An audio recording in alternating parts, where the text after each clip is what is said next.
अल्हम्दुलिल्लाह अस्सलामु अलैहि वहदहु ला शरीका लहु औज़ु बिल्लाहि मिनश शैतानिर रजीम बिस्मिल्लाहिर रहमानिर रहीम सूरा 24 वर्स 20 लाइट द सूरा 24 द लाइट वर्स 20 तक हमने कंप्लीट किया था। इंशाल्लाह अभी डेविल 21 से स्टार्ट करेंगे। The devils encourage baseless accusation 21 O you who believe do not follow the step of Satan anyone who follow the step of Satan should know that he advocates evil and wise. If it were not for God's grace towards you and His mercy, none of you would have been purified.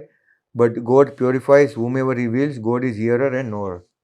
यानी कि शैतान के जो वसवसे और उसका अगर अल्लाह ने अगर हमें नहीं चाहा होता तो वो हर एक इंसान को उसके उस बस में ले लेता, लेकिन वो अल्लाह की रहमत है हमारी तरफ कि वो और उसकी रहमत है, ग्रेस है और उसकी रहमत है, उसकी यानी कि फजल है और रहमत है। इसका जो अरबी अल्फाज होता है वलउल्ला फजलुल्लाह अलैकुम यानी तुम्हारे ऊपर, वरहमतो मा जका मिनकुम मिन अहदिन अबदा वला किन्नल्लाह यज़क्कु मई यशाओ यानी कि none of you would have been purified, कोई भी है वो पाक नहीं हो सकता था। और अल्लाह जो है वही समीउन और अलीम, हियरर है और जानने वाला है। तो अल्लाह की रहमत है। अगर अल्लाह ने हमें सबमिटर बनाया, अगर हम अल्लाह ने हमें मुसलमान बनाया तो वो अल्लाह का थैंक्स हमें करना चाहिए कि उसने चाहा कि हमें उसने पसंद किया, वरना अल्लाह ने कहा कि अगर उसकी मर्जी नहीं होती तो तुम सब क्या होते, शैतान के वसवसे में आ ही जाते।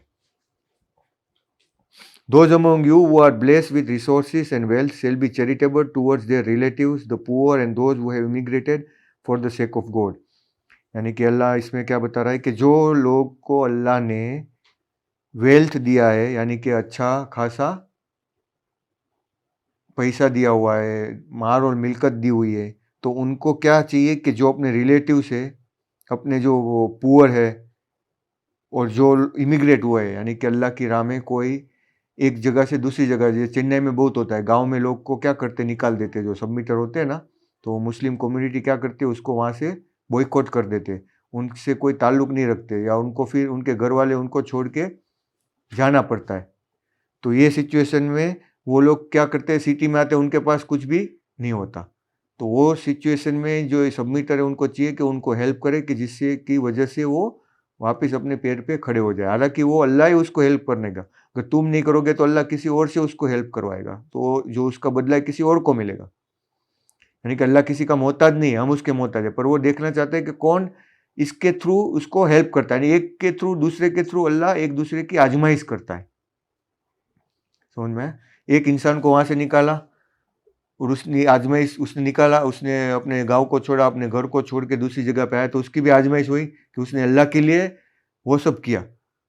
और दूसरे सबमिटर की आजमाइश होती कि ऐसे टाइम में वो अपना जो माल और मिलकत है उसको हेल्प करता है कि नहीं, हालांकि वो सुकून में रहता है, तो उसकी आजमाइश है कि ऐसी सिचुएशन में उसको हेल्प करता है कि नहीं। दोनों की अलग अलग तरीके से आजमाइश होती है। तो ये नहीं समझना चाहिए कि मैं वहाँ पे आराम से रह रहा हूँ तो मुझे कोई और को हेल्प नहीं करनी। तो वो अल्लाह देख रहा है कि तो वो एक तुम्हारा भाई है जो अल्लाह के राह में अल्लाह कहते हुए वो आ रहा है, तो तुम उसको हेल्प नहीं करोगे तो ऐसा कैसे तुम रह सकते हो सुकून से अपने घर में, जब दूसरा कोई भूखा मर रहा हो और तकलीफ में हो।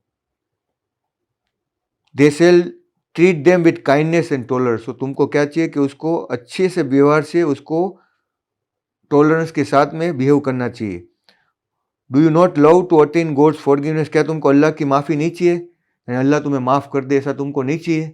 अल्लाह सवाल कर रहा है इंसान से कि अल्लाह की माफ़ी तुमको नहीं चाहिए, जो सबसे ज़्यादा अहमियत रखती है हर एक इंसान को, कि अल्लाह उसको माफ़ कर दे। गॉड इज़ द फॉरगिवर गफूरुर रहीम। अभी एक चेन्नई में मदुराई गए थे ना हम लोग, मदुराई, तो वहाँ पे एक फैमिली है, वो दोनों बूढ़े हैं, अराउंड 80 70 75 ईयर्स के है, सबमिटर है बहुत टाइम से। तो वो उनका कोई फैमिली में नहीं है, ना उनके बच्चे है ना कोई है, वो दोनों अकेले बूढ़े रहते हैं। 2000 का उनको सिर्फ पेंशन मिलता है, 2000, और 2000 का उसको ये मिलता है क्या, चैरिटी जो है सबमिटर है ना, वो लोग चैरिटी में से 2000, यानी 4000 में वो पूरा महीना चलाते। तुम सोचो कि देखो, और वो उसको जब फोन किया तो बोलते हम बहुत खुश हैं, अल्लाह का लाख लाख शुक्र है। और वो फ्राइडे को नमाज पढ़ने जाते हैं, वहाँ 10 सबमिटर है मदुराई में, तो उनके साथ में वो जाते हैं पढ़ने के लिए नमाज दोनों। तो देखो, तो इंसान 4000 में जो हम ऐसे खर्चे करके पैसे वेस्ट कर देते हैं, वो 4,000 में पूरे महीना गुजारते, अल्लाह को याद करते और अल्लाह से इबादत करते और खुश रहते। 2,000 उसको कुछ वो गवर्नमेंट से मिलते और 2,000 वहाँ से। सोचो तुम, अपने आप को गौर करो कि देखो कितनी तक, और फिर भी उनके जबान पे अल्लाह की नाम है, अल्लाह की खुशी है। वो बोलते हैं हम तो बहुत ही खुश है, अल्लाह का शुक्र है जो दिया है। और उसको अभी एक चैरिटी एक सबमिटर ने फिर वो ग्रुप में से एक बार 10,000 दिए, तो कितने खुश हुए बोलो। वो सोच लो, उसके लिए कितनी बड़ी रकम थी। बोला अल्हम्दुलिल्लाह अभी तो हमारा कितना आराम से जाएगा, क्योंकि 10,000 और 2,000 12,000 हो गए ना। तो अल्लाह किसी वो ऐसे इंसान को हमें चाहिए कि हमें हेल्प करनी चाहिए, जो किसी से मांगेगा भी नहीं, हाथ भी नहीं फैलाएंगे।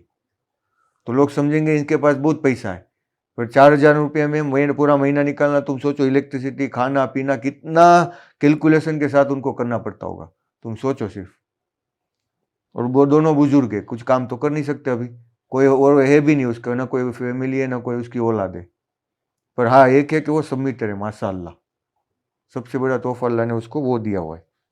तो अल्लाह सबको आजमाता है, लेकिन अल्हम्दुलिल्लाह इतने साल से हो रहे हैं, लेकिन अभी अल्हम्दुलिल्लाह उसको हर महीने 10-12 हज़ार मिल रहे हैं, क्योंकि वो एक दूसरे चैरिटी ग्रुप में से उनको सेटअप हो गया अभी। तो उसको अभी वो निकाल के हर महीने इतना देता है। लेकिन अभी उसके लिए वो 4,000 में रहते थे, अभी 12,000, तो उसके लिए कितना बड़ा ही रकम है, और कितना वो अल्लाह को और ज्यादा थैंक्स करेंगे। तो सोचो अल्लाह वक्त के ऊपर जिसको जितनी जरूरत है उसको अल्लाह देगा ही, जिससे वो हैप्पीनेस रहे। और उसके लिए उसकी कितनी मैच्योरिटी लेवल है वो अल्लाह को मालूम है। तो अल्लाह उसको रोजी उसकी रिज़्क देगा, अल्लाह के खजाने में कोई कमी नहीं है। तो हमें चाहिए कि हम अल्लाह की इबादत ही करें। Gross sin. Surely those who falsely accuse married women who are pious believers have incurred a condemnation in this life and the hereafter. They have incurred a horrendous retribution.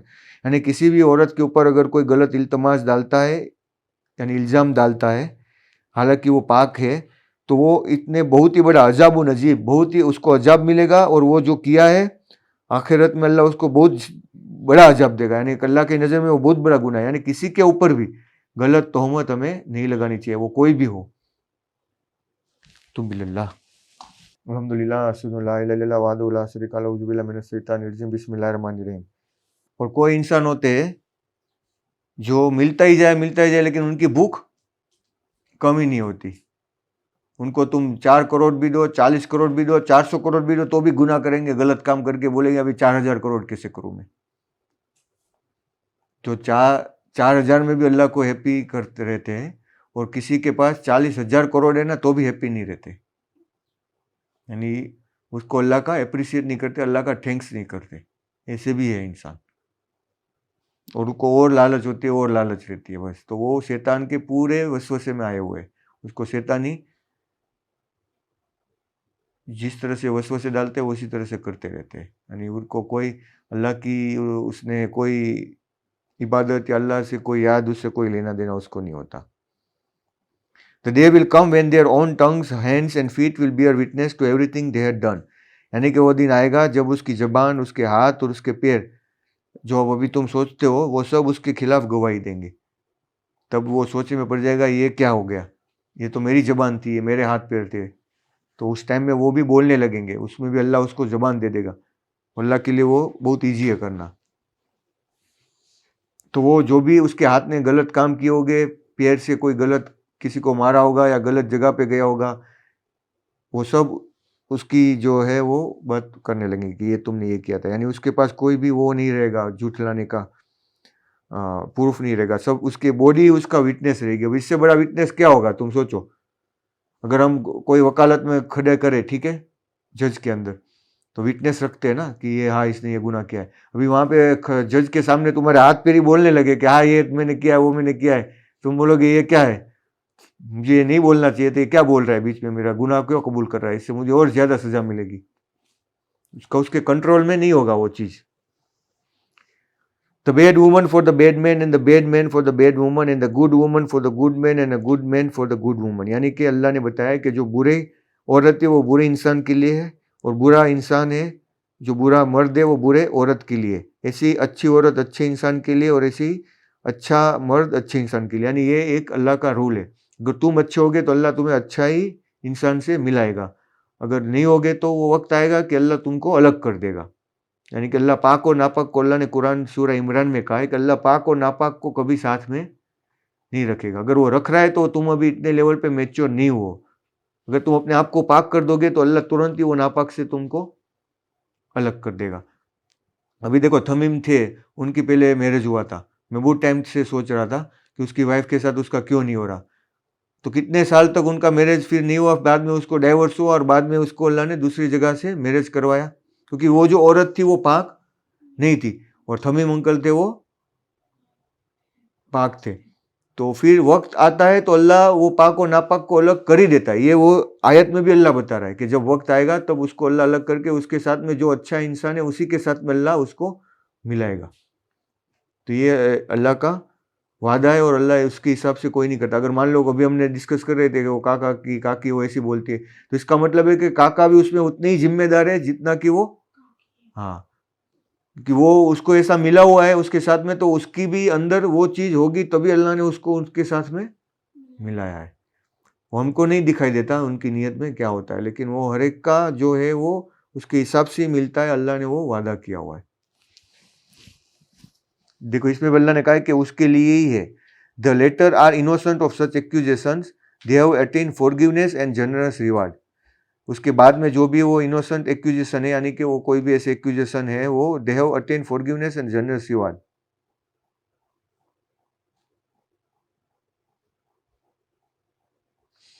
Divine etiquette. Oh, you believe, do not enter homes other than yours without permission from their inhabitants. यानी कि किसी के घर में भी हमें बिना permission के दाखिल नहीं होना है और विदाउट ग्रीटिंग देम, और दाखिल भी होना है तो उसको ग्रीटिंग करना है। यानी देखो अल्लाह ने कुरान में कितनी तुमको प्रिंसिपल बताए सारे कि जिससे तुम अपने कैरेक्टर को इम्प्रूव करो। इतनी सी छोटी सी बात है ये, पर उसमें भी अल्लाह ने कहा है कि तुम्हें अपने राइटियस वे से तुम्हें वो भी इतना भी, यानी तुम सोचो कि किसी के साथ बात करने में भी हम चिल्ला के बात करते, गुस्से से बात करते या किसी को ये करते, तो वो तो कितनी बुरी चीज़ है। वो राइटियस कैरेक्टर नहीं है।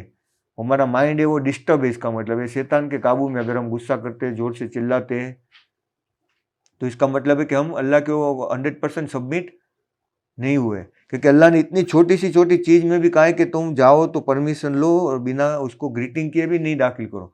यानी अल्लाह चाहता है कि तुम ये अर्थ में इतने नरमाई से, काइंडनेस से और मोहब्बत से रहो जितना कोई कोई स्क्रिप्चर में इतना ब्यूटीफुल तरीके से एक्सप्लेनेशन नहीं किया गया हुआ है।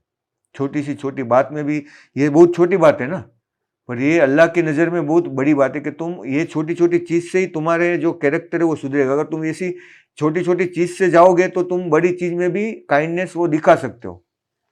This is better for you that you may take heed, ये तुम्हारे लिए अच्छा है। अल्लाह क्या बोल रहा है, अगर तुम समझो, तजक्करून यानी तुम कोई चीज़ को समझो। तो इससे मालूम पड़ता है ना कि इतना सा चीज़ है तो कितना हमें रिस्पेक्ट करना चाहिए दूसरे के साथ में, किसी के साथ में भी बात करने के टाइम। कल मैंने देखा था वहाँ नीचे, अपने वहाँ चलने जा रहा था, तो गाड़ी वाले ने एक साइकिल जो ये अपाइज होता है ना उसको ठोका। पैर से वो चल नहीं पाता, वो ऐसा चलाता है ना जो साइकिल, ठीक है। वो गरीब था वो बेचारा, उसके वो एक्सीडेंट हुआ था वो शायद उसका पहले से ही, तो वो चला के जा रहा था। तो वो गाड़ी वाले ने उसको एक्सीडेंट किया, सीधा उतर के वो बोल रहा है तू रॉन्ग साइड में क्यों चला रहा है। उसके साइकिल का नुकसान भी हुआ तो उसको कुछ भी नहीं दिया, और बाद में जो सब लोग आके उसको बोले कि भाई कुछ तो दो उसको, उसकी साइकिल। तो वो बेचारा गरीब कुछ नहीं बोल रहा था।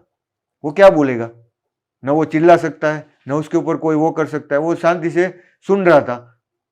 वो बोला मेरा ये हो गया, मुझे उसको थोड़ा लगा भी, तो वो बाहर आके उसके ऊपर चिल्ला रहा है कि तू रॉन्ग साइड में क्यों है। हालांकि उसको दिखाई नहीं देता, वो तो साइड में से ही जा रहा था, वहां बीच रास्ते में तो था नहीं और खड़ा था वहां पे। तो खड़ा होने के बावजूद भी आके उसको ठोका। और उसको कितना दिया, बाद में सब लोगों ने बोला तो 100 रुपया निकाल के दिया। और वो निकालते भी बोला कि तुझे मालूम नहीं है मैं कौन हूं, मैं कितना बड़ा ताकत रखता हूँ, ये तो तेरी हालत है इसलिए मैं तुझे छोड़ रहा हूँ, वरना तुझे मैं दिखाता कि मैं कितना बड़ा हूँ। कितना ईगो था उसके अंदर, वो गाड़ी वाले के अंदर ईगो से पूरा बाहर आके वो 100 रुपये भी ऐसे फेंक के उसको दे रहा है, और साथ में उसको ये बोल रहा है, वो सबने बोला इसलिए वो निकाल के दिया, वरना तो वो जगन नहीं आया था उसके साथ में। तो उसके ऊपर दया नहीं है उसको, ना कुछ है, और वापिस अपना ईगो कितना हाई है तुम सोचो। कि वो आके भी बोल रहा है कि वे तो मैं 100 रुपये तुझे दे रहा हूँ, वरना मैं दिखाता मैं क्या आदमी हूँ, क्या चीज हूँ। उसको अल्लाह की लाठी की मालूम नहीं है कि अल्लाह क्या चीज है। तो किसी मोहताज को भी वो इंसान इतने तक गिर गए हुए हैं कि तुम सोच नहीं सकते, इतने तक शैतान के उसके वसवसों में आ गए हुए कि हमें देख के लगता है कि अल्लाह ये किस जगह पे हम लोग रह रहे हैं, यहाँ पे ना कोई इंसानियत बची है ना कोई वो बची है। तो मैंने तो देखा कल, ऐसा बोल रहे थे, तुमने सुना? हाँ मैं चलने जा रहा था तब। तो तुझे बोलना चाहिए ना उस गाड़ी वाले को। मैं क्या बोलूँ अभी, मैं तो दूर था ना, ऐसे दिख रहा था मैं, फिर वो दिया उसको, उसके साथ मैं थोड़ी झगड़ा करने जाऊं।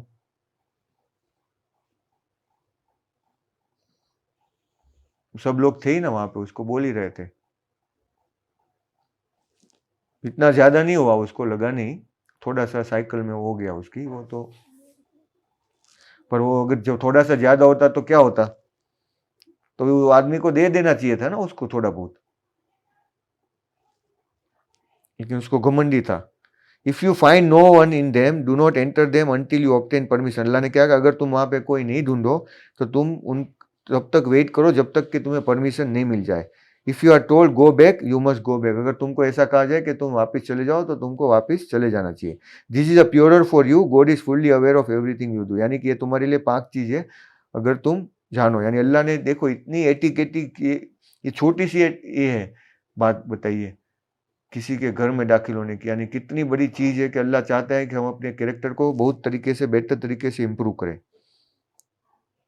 But you commit no error by entering uninhabited homes wherein there is something that belongs to you. यानी वहां पे कोई नहीं रहता हो और तुमको मालूम है कि तुमका वहां पे कोई चीज है, तो अल्लाह बोलते हैं उसमें कोई तुमको वो परमिशन लेने की जरूरत नहीं है। यानी एक चीज है, यानी कि अल्लाह ऐसा नहीं करा कि फिर अल्लाह ने ये कानून बना दिया तो ऐसा हर जगह पे तुम लागू करो। लोग क्या पागल होते हैं, ऐसे ही उसको बना के अल्लाह ने कहता है कि अल्लाह का जो कानून है वो फ्लेक्सिबल है, उसको नियत अल्लाह देखना चाहता है तुम्हारी, क्या देखना चाहता है, नियत, ना कि तुम्हारा वो कर्म। God knows everything you reveal and everything you conceal. यानी अल्लाह क्या बता रहा है कि अल्लाह सब कुछ जानता है, जो तुम रिवील करते हो और जो तुम छुपाते हो। हकीमुस्सलात।